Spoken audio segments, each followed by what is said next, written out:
Kamusta na? Welcome back sa Erickson Barroso Official, kung saan learning made easy ang ating motto.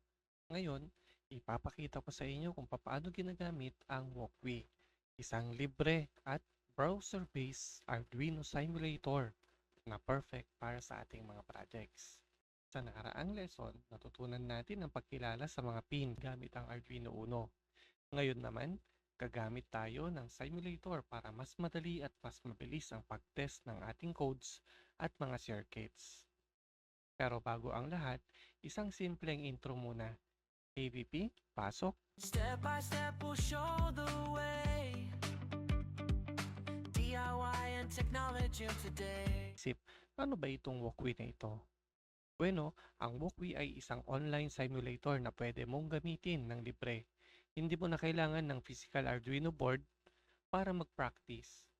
Browser-based ito kaya kahit saan, basta may internet, pwede kang mag-code at mag-test. Marami na rin siguro sa inyo ang excited kung paano gamitin ito. Meron akong ginawang walkthrough para mas mapadali ang ating paggamit ng Walkway. Sundan niyo ako. So yung una natin gagawin is pupuntahan natin ang website ng walkway.com. Then enter. Ayan. So nakapasok na tayo. Ako kasi dati na akong gumagamit nito. Pero kung wala pa kayong account dito, pwede kayong mag-sign up using yung inyong email address. So next natin na gagawin is i-click natin yung Arduino Uno since ito yung ating lesson. I-click natin si Arduino Uno. Then lalabas yung another page. Ayan, kung mapapansin nyo, napakarami ng mga projects ang nagawa using Arduino. Pero since this is a tutorial, dito tayo sa Start from Scratch. Click lang natin.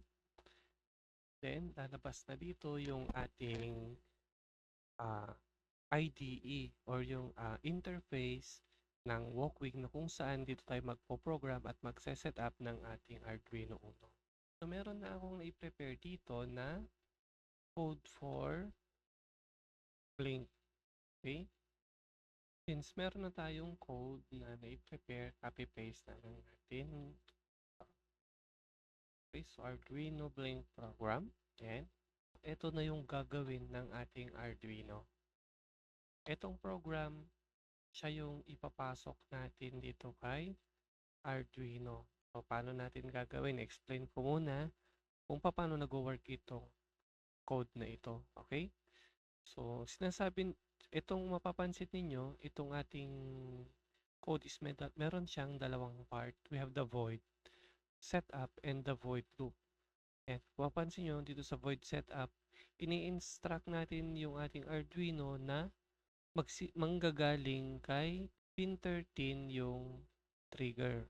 Siya yung magsasabi kung kung iilaw ba or hindi yung ating LED. Sa void loop naman, sinasabi niya dito na digital write 13, yan, si pin 13, manggagaling kay pin 13, sabi niya is magkakaroon daw siya ng high. Okay? So, ibig sabihin nung high is iilaw ang LED natin. At dito naman, delay 1,000. Okay, kung mapapansin nyo dito, hintay ng isang segundo kasi yung 1,000 dito, it means na 1,000 milliseconds. Parang 1,000 is to 1.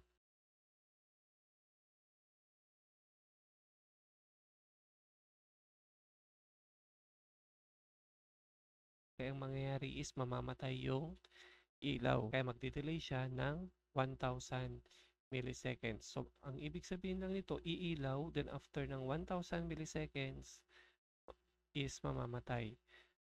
Then, iikot na naman siya, iilaw na naman siya ng 1,000 milliseconds. Then, dito naman sa delay, dito naman sa low is mamamatay siya ulit. So, paulit-ulit. Okay? Next naman tayo, paano naman siya mag-work dito. Ito nga pala yung ating Arduino Uno digital. Then, ganito yung gagawin natin is mag-a-add tayo ng LED. Yan. Yung LED. LED, yan. Ito yung ating LED. Then mag-a-add tayo ng actually yung LED pala nito guys. Actually yung LED pala nito, o pwede mo na siyang i-direct yan. Pero sinusunod natin yung safety ng paggamit ng Arduino is gumagamit tayo ng resistor. Okay? So madalas ginagamit ko ang resistor is pagdating sa positive. Okay? So i-set up natin. From ground, pupunta siya ngayon doon sa mas maiksing leg. Okay, yan. Then, dadagdag tayo ng resistor. Ito yung ating resistor. So, from kay resistor, tapat natin para maganda tignan. Resistor, positive, didikit siya kay resistor. Kabilang leg ni resistor, pupunta sa pin 13. Pero padaanin natin siya dito para mas makita natin. Pin 13. Ganyan yung setup niya. Okay, try natin i-run. Okay, compiling project. And since free kasi yung sa atin, kailangan nating mag-antay para ma-compile niya yung ating project. Ayan. Makita natin din, umiilaw na siya. So, ganun lang nag-work ang ating walkway. So, napakarami yung pwedeng gawin dito. Okay? So, bago natin, ang mainam dito, bago natin galawin or mag-set up dito sa ating Arduino, pwede muna natin gawin dito sa walkway. Yan muna natin i-finalize para sa ganun is, pagdating dito sa ating Arduino, hindi na tayo magkakaproblema. Bakit napaka-useful ng walkway? Unang-una sa lahat, napaka-useful ng walkway dahil walang gastos sa hardware. Napakadaling i-share ang project link sa ating mga kasama. Napaka-realistic din ng simulation ng Arduino IDE environment. Kaya sulit na sulit kapag natutunan mo ang paggamit ng walkway. Ngayong lesson, natutunan natin kung paano gamitin ang walkway simulator para sa pag-test ng Arduino projects. Nakita din natin kung paano mag-set up ng LED blink project step by step at kung paano ito makakatulong sa ating mga pag-aaral. Okay? So bago natin tapusin ang talakayang ito, magkaroon muna tayo ng short na pagsusulit. Katanungan una, ano ang walkway?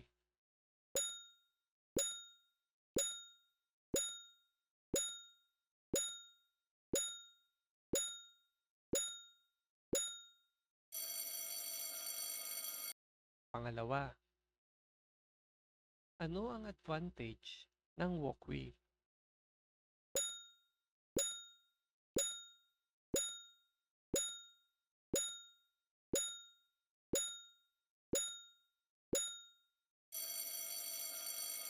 Pangatlo, sa LED blink project, saan ikokonekta ang positive leg ng LED?